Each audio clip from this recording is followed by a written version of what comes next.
Development విషయంలో అనేక విషయాల్లో ప్రతాప్ రెడ్డి గారు ప్రతాప్ రెడ్డి గారు ఒక నిమిషం ప్రతాప్ రెడ్డి గారు కమ్ బ్యాక్. జితేందర్ గారు అవినాష్ గారు ఒక విషయం చెప్పండి పవన్ జితేందర్ గారు ఏ పార్టీ నుంచి వచ్చిందండి? బీజేపీ అండి. కరెక్ట్ గా అడిగిండు. ఇదివరకు ఏ పార్టీ ఉండే జితేందర్ గారు? కాంగ్రెస్ చేసిన పాప పనులకు పాప వినాశనం చేసుకొని గంగల మునిగచ్చి బీజేపీలో అయ్యారు. నేను అదే దాని గురించి తెలుసుకోండి. బీఆర్ఎస్ చేసిన పనుల గురించి చెప్తే రజాకర్ మూమెంట్ చెప్తే జితేందర్ గారు రాంగ్ టైమింగ్. జితేందర్ గారు దాని గురించి వేరే చర్చలు పెట్టుకుందాం. గొప్పడని చెప్పి మీ కేసీఆర్ చెప్పిండు. జితేందర్ గారు కేసీఆర్ దూరం ఉంటే బాగుంటది. జితేందర్ గారు ఉన్నారు గది చూసుకోరు. ఫస్ట్ జితేందర్ గారు ఒక మాట. జితేందర్ గారు రూట్స్ కరాలని మీరు కూడా మాట్లాడుతూ అంటారు. ఏంటిదండి?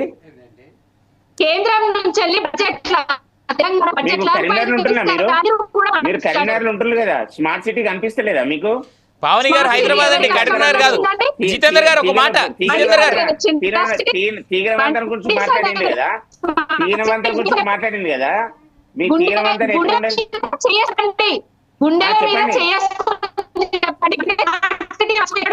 ఎక్కడ నుంచి తీసుకొచ్చి పావని గారు మీ ఇంటర్నెట్ ఇష్యూ ఉన్నట్టుంది, ఒకసారి చెక్ చేసుకోరా? స్మార్ట్ సిటీ ఇంట్రొడ్యూస్ చేసింది ఎవరండి చెప్పండి. పావని గారు జితేందర్ గారు నాకు తెలిసి ఇద్దరు జితేందర్ గారు ఒక మాట ఇద్దరు కలిసి అసలు మనం ఎమ్మెల్సీల దగ్గర పోతే డైరెక్ట్ గా మీరు తీసుకొచ్చి స్మార్ట్ సిటీల దగ్గర కలిపిరు. మనం అస్సలు మ్యాటర్ ఏంది, మనం అడగాల్సినటువంటి మనం మాట్లాడుతున్నటువంటి చర్చ ఏంది, బీఆర్ఎస్ క్యాండిడేట్ని ఎందుకు పెట్టలేదు, పెట్టిన బీఆర్ఎస్ సపోర్ట్ చేసింది అనేటువంటి యాంగిల్ లో మనం మొదలు పెట్టి రజాకార్ మూమెంట్ ఇది చరిత్ర, తెలంగాణ చరిత్ర. జితేందర్ గారు ఒక మాట. వాళ్ళకు చరిత్ర లేదు. జితేందర్ గారు రజాకార్ల చరిత్ర ఎమ్మెల్సీ ఎన్నికలకి ఏం సంబంధం సార్? నాకు అర్థం కాదు. నేను చెప్తున్నా జితేందర్ గారు ఒక్క నిమిషం ఆగండి. పావని గారు ఒక్క నిమిషం అండి. నేను రైతులతో కలిసి ఉండే ఒక ముచ్చట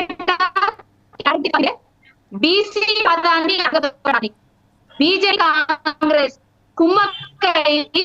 పావని గారు మీ ఇంటర్నెట్ ఇష్యూ ఉన్నట్టుంది. Your voice is not clear. Sir ఒక్క నిమిషం, నేను ఒక్కసారి let me clarify what I am saying.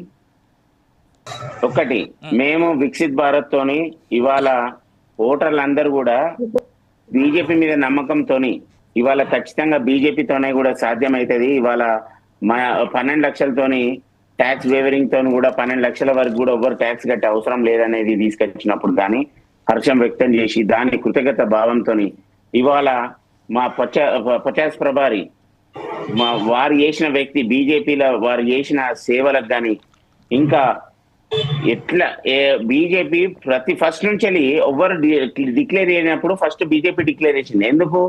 మేము ఖచ్చితంగా ఒక గైడ్ లైన్స్ తోని ముంగడిపోతాం. కానీ ఏదో ప్రలోభాల పెట్టడానికి ఇప్పుడు పైసలు ఉంటే వాడిని తీసుకొద్దాం, పైసలు లేని పక్క పెడదాం అనే ఇంటెన్షన్ లా మా దగ్గర లేదు. ఇవాళ మీరు కాంగ్రెస్ ఇంత మాట్లాడింది, ఎమ్మెల్సీ క్యాండిడేట్ ఈ రోజు పెట్టారు అందరికి తెలుసండి. ఈ రోజు స్పష్టంగా మొన్న కూడా స్టేట్మెంట్ వచ్చింది. మీరు ఒక్కటి చెప్పండి, అంజిరెడ్డి గారు పైసలు ఎక్కడ పెట్టిన, అంజిరెడ్డి గారు ఎక్కడ పెట్టారో మీరు చూపెట్టండి చూస్తా. రెడ్డి గారు ఎన్ని పైసలు పెట్టిందో విత్ ఎవిడెన్స్ సోషల్ మీడియాలో ఎవిడెన్స్ కూడా చూపిస్తాం మేము.